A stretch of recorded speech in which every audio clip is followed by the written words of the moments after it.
नमस्कार, स्वागत है आपका डी स्टडी पॉइंट के में। तो देखिए, आपको बीपीएससी की तरफ से एक इम्पॉर्टेंट अपडेट निकल कर आई है। अपडेट ये है कि बीपीएससी असिस्टेंट की न्यू वैकेंसी जो है आपको इसके ऑफिशियल वेबसाइट पर आ चुकी है। तो आइए हम लोग देखते हैं कि कितने पद हैं, क्या क्वालिफिकेशन चाहिए, कितने फी लग रहे हैं, है ना, क्या क्या प्रोसेस है इसका सिलेक्शन का। तो सारा डिटेल हम लोग देख लेते हैं, सिलेबस वगैरह सब कुछ दिया गया है। तो आइए देखते हैं। देखिए, यहाँ पर डिटेल में इसका एड्रेस दिया गया है। विज्ञापन संख्या की बात करते हैं तो ये 6/2022 है। देखिए, कुल पदों की संख्या की बात करते हैं तो ये 44 है। कितने पद जो हैं कैटेगरीज वाइज यहाँ पर ये दिए गए हैं, आप इसे देख सकते हैं। जो भी बिहार में महिला का आरक्षण मिलता है, बाकी कैटेगरीज का सारा का दिया गया है। नोट में देखते हैं, यहाँ पे इंपॉर्टेंट चीज़ दिया गया है कि विज्ञापित पदों की संख्या घट या बढ़ सकती है। ये लेवल 7 का जॉब है। देखिए, 44,900 से 1,42,400 तक इसका वेतन आपका जाएगा। शैक्षणिक योग्यता की बात करते हैं तो किसी भी मान्यता प्राप्त विश्वविद्यालय से आपके पास ग्रेजुएशन की डिग्री आपके पास होनी चाहिए। देखिए, यहाँ पर एक बात ध्यान दीजिएगा कि अपेयरिंग वाले नहीं भर सकते हैं, क्योंकि इसमें कहा गया कि निर्धारित अंतिम तिथि जो भी आवेदन भरने का होगा उसके अंतिम तक आपके पास डिग्री होना चाहिए, डिग्री धारक आप होना चाहिए। ठीक है।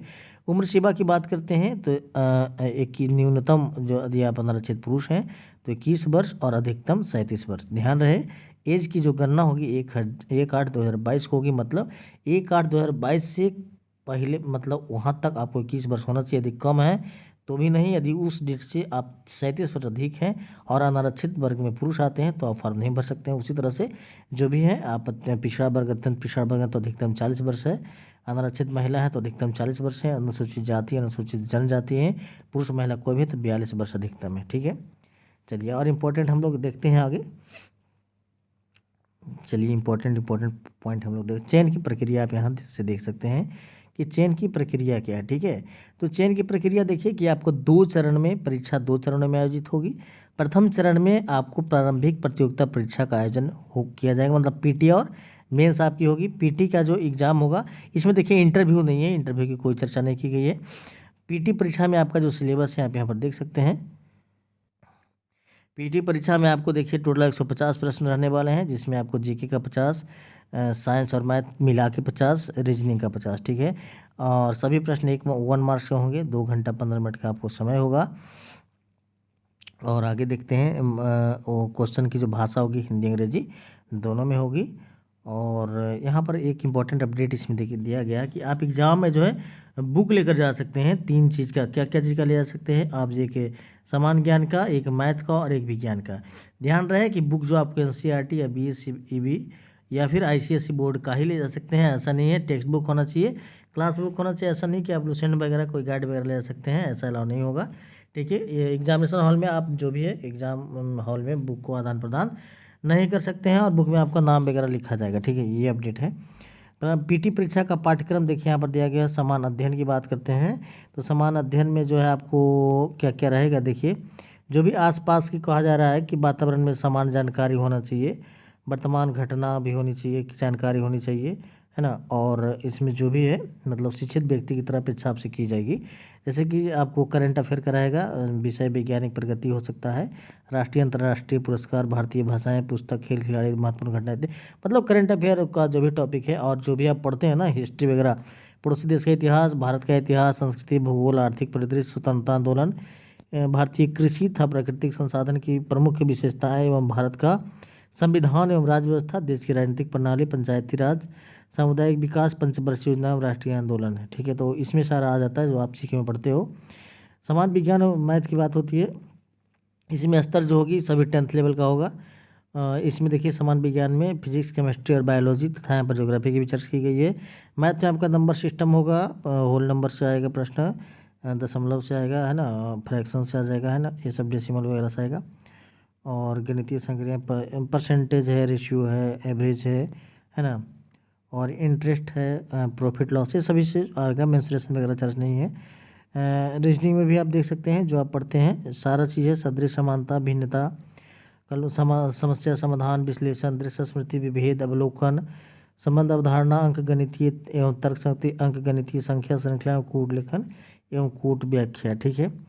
तो चलिए, आप यहाँ पर एक चीज़ ध्यान दीजिएगा कि जो भी एग्जाम होगा उसमें यदि आप जनरल से हैं तो कम से कम 40%, यदि आप पिछड़ा वर्ग से हैं तो 36.5%, अत्यंत पिछड़ा से 34%, और अनुसूचित जाति जनजाति महिला दिव्यांग है तो 32% लाना अनिवार्य है।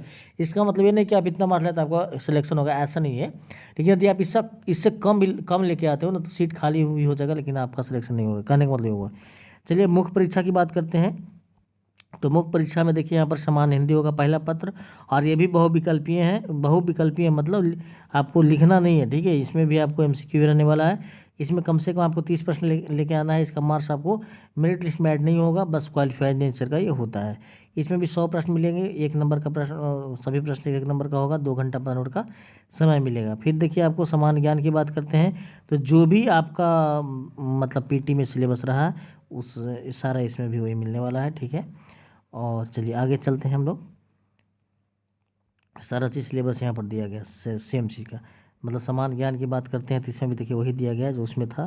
देख सकते हैं आप, समान अध्ययन 50, सामान्य विज्ञान गणित 50, मानसिक रीजनिंग का मतलब 50, और सभी का देखिए हिंदी अंग्रेजी भाषा में होगा, 1 अंक का होगा, 2 घंटा 15 मिनट का होगा। चलिए आगे की जोर चलते हैं हम लोग। अब यहाँ पर विषय समान हिंदी में सारा यहाँ पर दिया गया है कि क्या क्या सिलेबस होगा, है ना। हिंदी भाषा में भाव की शुद्ध स्पष्ट अभिव्यक्ति की क्षमता, सहज बोध शक्ति की परीक्षण संबंधित वाक्य पदबंध शब्द, ये सब सारा चीज़ दिया गया, संधि सर्वनाम विशेषण सारा चीज़ है इसमें, ठीक है। और बाकी जो देखिए PT में जो सिलेबस है वही मेंस में भी यहाँ पर दिया गया है। चलिए आगे चलते हैं हम लोग। यहाँ पर मेधा सूची की बात करते हैं। तो मेधा सूची प्रारंभिक परीक्षा के आधार पर मुख्य परीक्षा में लिए चुने गए उम्मीदवारों की संख्या, कुल संशोधित रिक्ति जो भी होगी उसका 10 गुना रिजल्ट आएगा। मुख्य परीक्षा से प्राप्त अंक के आधार पर ही आरक्षण कोटिवार मेधा सूची तैयार होगी। आरक्षण की बात करते हैं तो अस्थायी पता, देखिए यहाँ पर ध्यान दीजिएगा कि यदि आप जाति के आधार पर आरक्षण लेना चाहते हैं, सबसे पहली बात आरक्षण लेना चाहते हैं तो आपको कॉलम जो भी जाति से जो भी बिलोंग करते हैं टिक करना होगा, और जाति आधारित यदि हैं तो आप बिहार के स्थायी निवासी होना जरूरी है। फिर देखिए कि अनुसूचित जाति और जनजाति का जो भी है, आपका कहने का मतलब जो भी सर्टिफिकेट लगेगा सारे लोग जानते हैं, उस सभी सर्टिफिकेट आपको जो भी फॉर्म भरने का अंतिम तिथि है या तिथि यदि बढ़ाई जाती है उससे पहले का होना चाहिए, उसके बाद का आपको वैलिड नहीं किया जाएगा। इसमें इस बात को साफ साफ लिखी गई है। और जो भी विवाहित महिला हैं सभी का जो है सारा सर्टिफिकेट स्थायी निवास प्रमाण पत्र से लेकर BC EBC जो भी आते हैं, EBC BD WS ST सभी जो आपके पिता के नाम से होना चाहिए। आप अपने हस्बैंड के नाम से बनाइएगा तो वैलिड नहीं होगा, ठीक है। आगे चलते हैं और इम्पोर्टेंट चीज़ हम लोग देखते हैं क्या क्या आपके पास होनी चाहिए। सब सारा डिटेल भी इसमें दिया गया है, जैसे मैट्रिक का प्रमाण पत्र का, मार्कशीट वगैरह, ग्रेजुएशन का, जो भी पिछड़ा वर्ग है, 10th पिछड़ा वर्ग है, सारे चीज़ का आपके पास, कोई EWS है या फिर कोई दिव्यांग है, भूतपूर्व सैनिक हैं, आपके पास एक कोई पहचान पत्र होना चाहिए, सारा चीज़ यहाँ पर लिखा हुआ है, ये सब आपके पास होनी चाहिए। हाल का खींचा हुआ 4 फोटो होना चाहिए। लिखित परीक्षा के लिए जो आप फॉर्म भरेंगे उसके लिए डाउनलोड आवेदन पत्र होना चाहिए, आवेदन की प्रति होनी चाहिए, सारा चीज़ में दिया गया। फीस की बात करते हैं तो फीस आपका 600 रुपया यहाँ पर लगने वाला है। केवल बिहार की अनुसूचित जाति जनजाति हैं तो 150 रुपया लगेगा।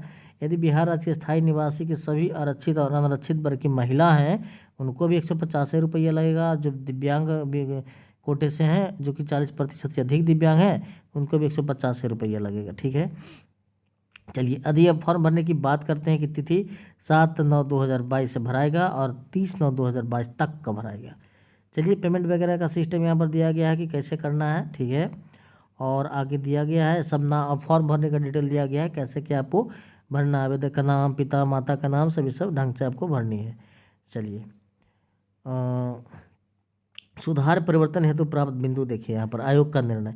ऑनलाइन आवेदन के दौरान एडिट की प्रक्रिया पूर्ण हो जाने के बाद प्राप्त किसी भी तरह के परिवर्तन सुधार की अभ्यर्थियों की विचार नहीं किया जाएगा। सब देखिए एडिट वगैरह से संबंधित यहाँ पर डिटेल दी गई है, ठीक है। तो इसका मैं आपको एक स्पेशल वीडियो इसके लिए बना दूंगा, ठीक है। बाकी सारा आप सावधानीपूर्वक फॉर्म भरिएगा। यदि आप BPSC का फॉर्म भरे हैं तो ज़्यादा दिक्कत आपको नहीं होनी चाहिए। तो देखिए यहाँ पर जो भी इंपॉर्टेंट डिटेल था मैंने आपको बता दिया है। उम्मीद करता हूँ वीडियो आपको अच्छी लगी। यदि आपको वीडियो अच्छी लगी वीडियो को लाइक कीजिए, चैनल को सब्सक्राइब करके बेल दबाना ना भूलें ताकि इस तरह का अपडेट आपको मिलता रहे। तब तक के लिए थैंक यू, जय हिंद।